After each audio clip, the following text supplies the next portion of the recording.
Thank you very much, Inga. And thank you for the perfect presentation on how to work with influencers and content creators with the Faroe Islands. It looks like a perfect system to get everything up in a systematic way and to know that you have an overview of everything that you do.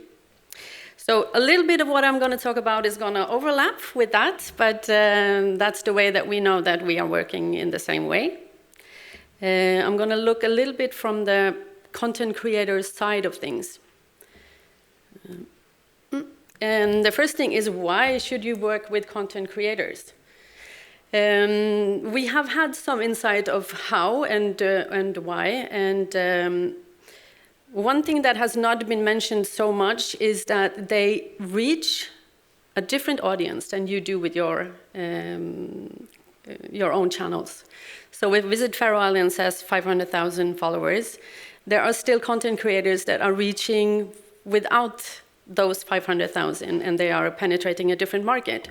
So that's one good reason to find a way to work with content creators.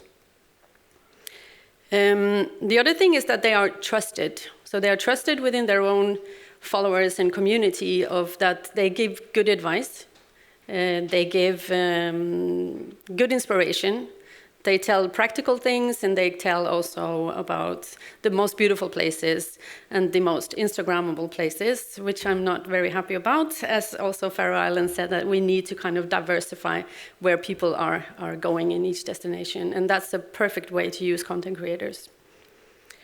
A content creator will also tell the story of your brand or your destination, but from a visitor's point of view, which is very important also, as Inga said, that you can have a description of a town or a city or a hotel, but the description is more vivid and it affects more emotional places if it's created from a visitor.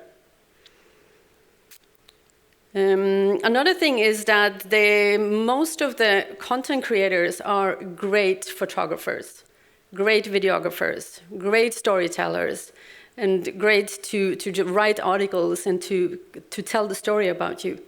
So there's also lots of ways to collaborate without also just having them to write about you or post about you.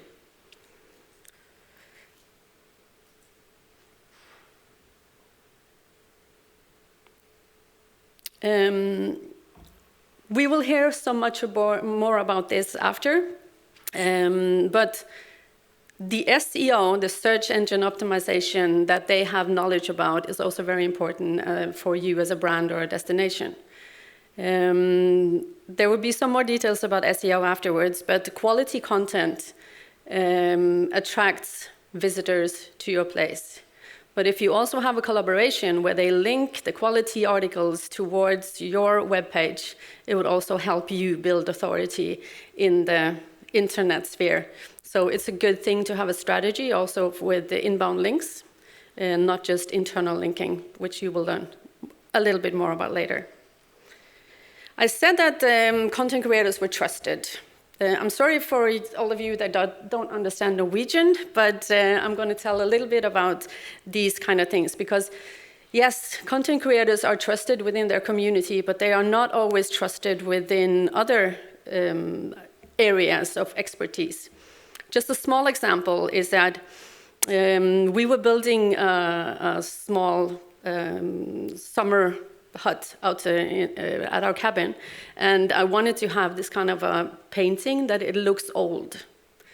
And I searched online and I found one of those, which is like you can use it on every surface, wooden surface, and it would look quite old, quite easy.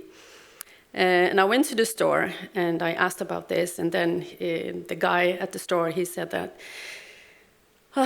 these bloggers, they don't know anything. Like you would just ruin the wood if you use them.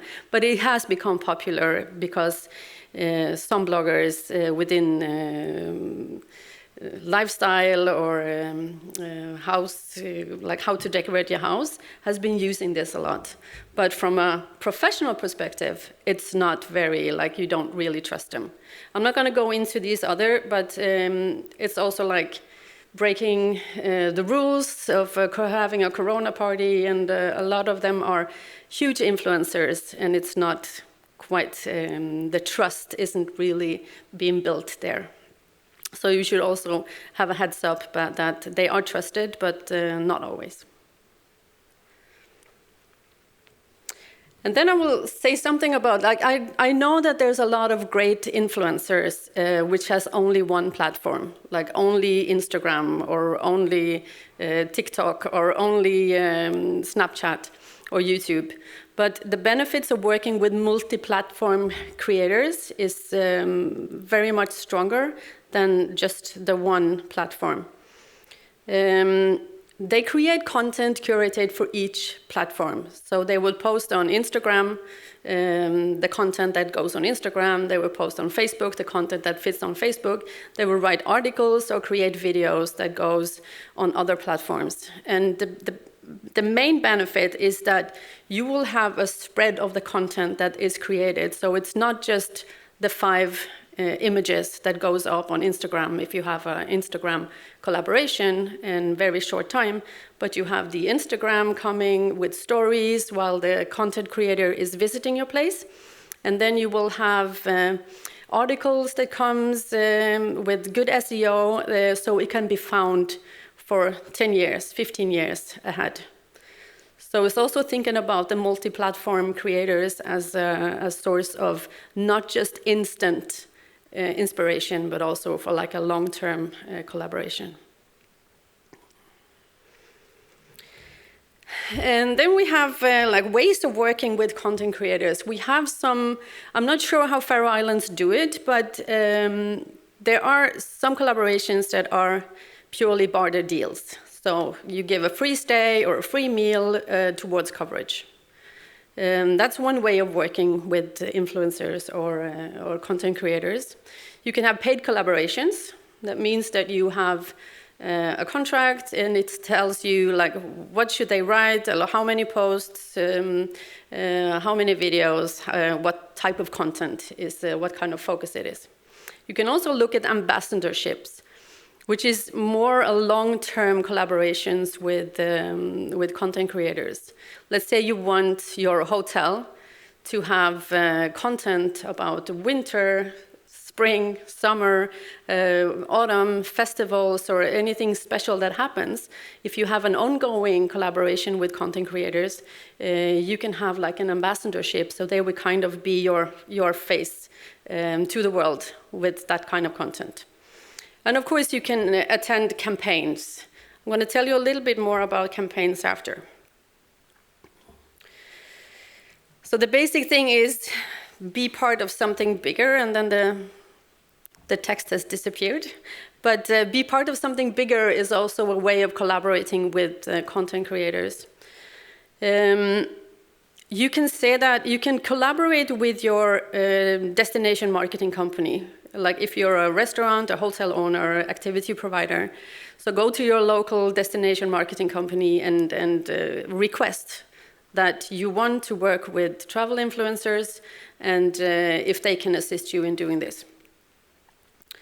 You can also go to other smaller businesses in your neighborhood and say that we should collaborate in bringing a content creator to tell the story about our little community.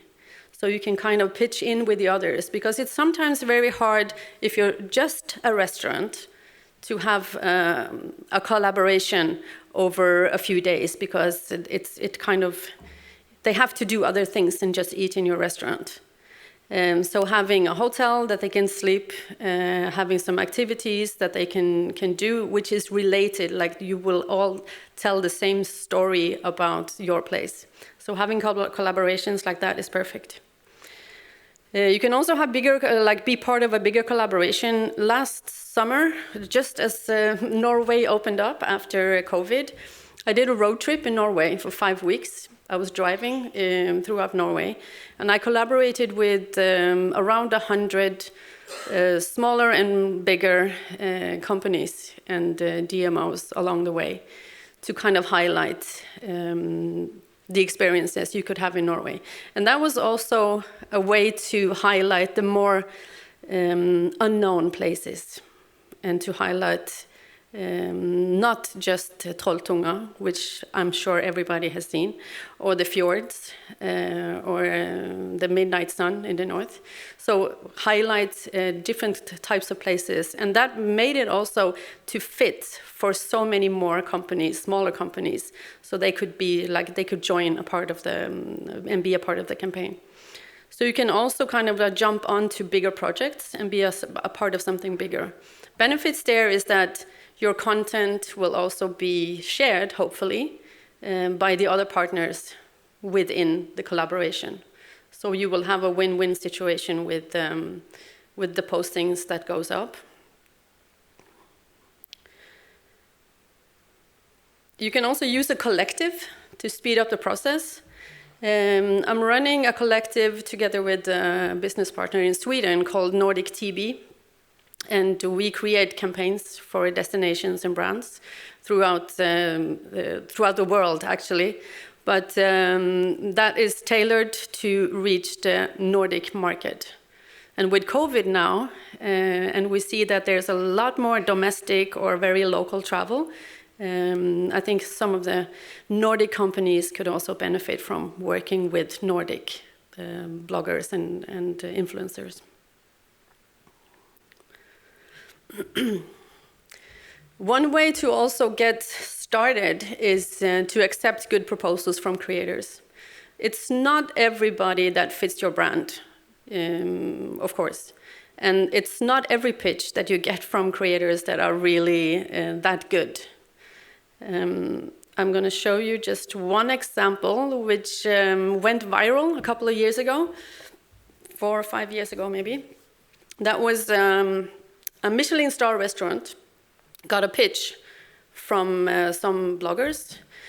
They were stating that we will be in Kilkenny specifically on 10th of October. In exchange for a vegan meal for 2, we would really like to try several items on the menu. We would be happy to provide significant online exposure on both our blogs and social media accounts.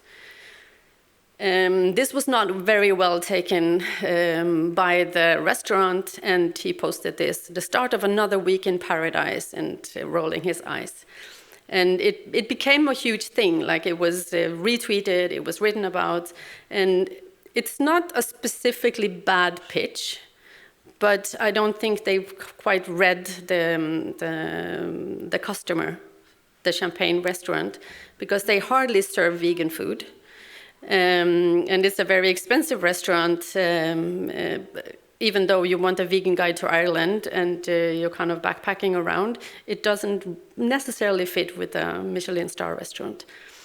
But I would say also as a company, this is not the way you should meet, even though it's a bad pitch.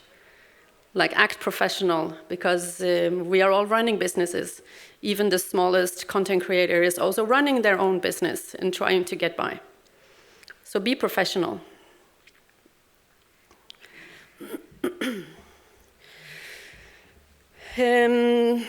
I put post-COVID. It's not quite true, because to get into Iceland, I needed a negative test and I needed my vaccination. And yes, so we are still in COVID, but soon to be post-COVID, fingers crossed. But the travel trends within COVID and probably also post-COVID, when we have had these kind of stay home, save lives, kind of posters everywhere, especially in the beginning, it made people afraid or a little bit reserved when it came to travel. So the new trends, some of the new trends, not all of the new trends, but some of the new trends is there's a higher focus on domestic travel. There's also a higher focus on slow travel and responsible, sustainable travel focus. So if you look at those two things, then it would be super wise to work with local content creators. So don't bring in American content creators or invite somebody from Asia to create content, even though it could be a good fit. before COVID. But if we see during COVID and now after COVID, domestic travel and slow travel, responsible, sustainable travel is more, it's higher in people's mind when they choose where to go. So looking at those kind of things should make you more encouraged to use local or domestic content creators. We also have outdoors and nature and road trips and biking and train rides. And I'm sure all of you have had the same experience during COVID, that it's the simple things. We want to sleep in tree huts. I know I don't think there's a single forest without a tree hut left in Norway, because it's popping up everywhere. I'm not sure about Faroe Islands. You don't really have forest. So there's not so many tree huts there. But also sleeping in places that are super remote, very simple, and like going back to nature is some of the trends. Also a huge focus on planning. So people will, instead of travel, because you can't travel, but we will spend a lot of time planning your travel. And to plan your travel and to plan where to go, what to experience, you would need content. So having content ready for travelers that are planning their summer holiday with inspirational photos, inspirational articles, inspirational videos, will also make you able to attract new customers within your own country or within Europe or within the world. But the focus on planning kind of goes towards my next advice, and that is also that people are more spontaneous. So sometimes you can plan and plan and plan, and COVID has taught us that you can plan, COVID laughs, and you can just ditch your plans in an hour or two. So also the spontaneous bookings and the spontaneous travels is something that you need to be prepared of. And using content creators that reach out to the domestic market in a situation where international travel is not recommended or allowed can also be a good way to drive bookings to your site. But you have to make the collaboration then about we want bookings to our site. Also, the bucket list is back on track. Because now we have not traveled that much for a couple of years, and we don't know how the world will look. So if there is an opening, you want to do that one thing that you've always dreamt of doing. And so you plan for that. So that is also like if you can stay top of mind, that we can offer you your dream experience, and people would love to see good content about not just facts, but just like talk to the emotions. Use storytelling as a way to communicate. So how to start? Of course, you can do as Faroe Islands. You can have a form on your website, and you can ask bloggers to sign up. And either way you do it, like the most important to think about is to choose the right influencers or the right creators. If you don't find the right creators, there is no return of investment. I can guarantee you that you will have nothing left for working with the wrong influencers. So first, search the internet, like who is out there, who is a content creator, who is telling stories that are similar to yours, or who is a creator within your niche or your area. And then the most important thing is to vet the creators after that.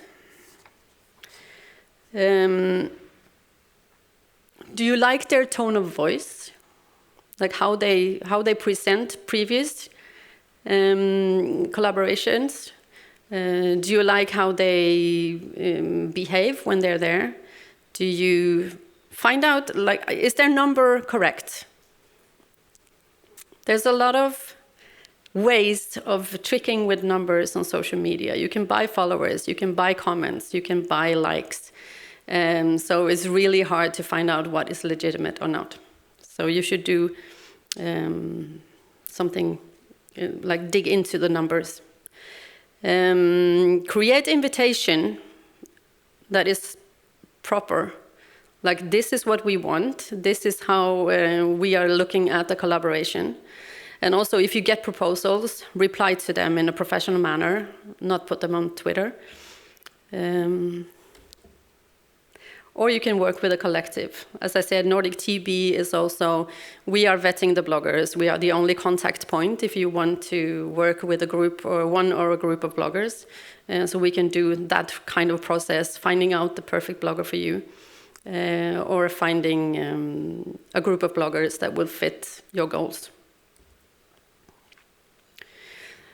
I think the most important thing also when it comes to your strategy, your marketing strategy, if you want to work with content creators, let it be a part of your marketing strategy, not just as something on the paper, but also in your budget. So you have to put aside money to be able to work with content creators. Either way, if it's a barter deal, if it's a paid collaboration, or if it's another way of working with them, but put aside money and time in your strategy. And set clear goals. If you say that there's no return of investment working with bloggers, then most likely you have worked with the wrong ones, or you have worked with the wrong type of goals. If you want to have more bookings to your hotel, then that should be the goal of the collaboration. If you just want to get your name out there, to get the stories out there, that should be the aim of the collaboration. Travel is not as easy as buying a carton of milk. So you could see a new type of milk and you can go and buy it in the store, and it's a very small process. But if you want to go on a big holiday or on a trip, it takes more time to decide. So sometimes the content that you created 2 years ago is the same content that is making people come now. And that is also why the SEO part is extremely important. Use detailed contracts, as also the Faroe Islands have. What should they deliver? What's the time span? What's the payment, if there's a payment? What type of content and when should it be posted? And who is doing the measuring of everything? And also monitor and engage with the content created if you're working with them. We've had examples of longer collaborations with groups of bloggers being in a destination, and the destination didn't share anything of all the great content that was produced during their trip, because the social media manager was on holiday.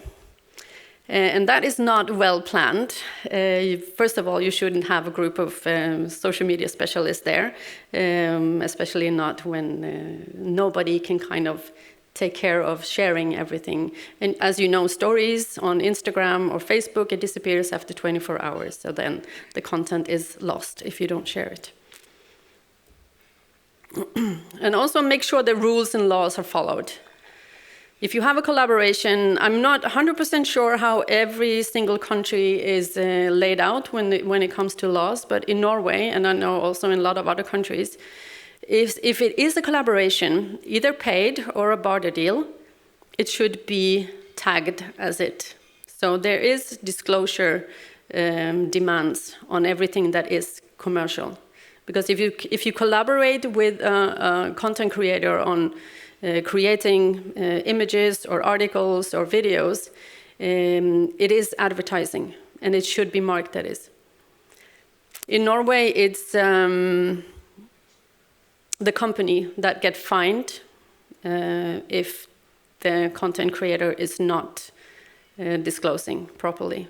So that's also like, it's not the content creator that is being fined, it's the company. So that it's also important to have in mind that you have that in the contract, how it should be disclosed. Another way to look at content creators is that you can do content for your own channel. So now I've been talking about content that goes up on the bloggers or influencers channels, but you can also look at them as a resource of creating content for your own channels. So articles, videos, photos, so you can build up, as the Faroe Islands also did, build up a content bank of images that you can use in your social media platforms. But then also it's important to have that in the contract, how the rights to each photo or each video, and where you can post it and where you can use it. And sometimes you can only use it in digital, sometimes you can use it in print, and it has to be kind of disclosed in the contract. That was all for me. I hope you got a little bit inside of the blogger side, the content creator side of the collaboration, and my contact info is there if you want to ask me something or start a collaboration with Nordic bloggers. Thank you.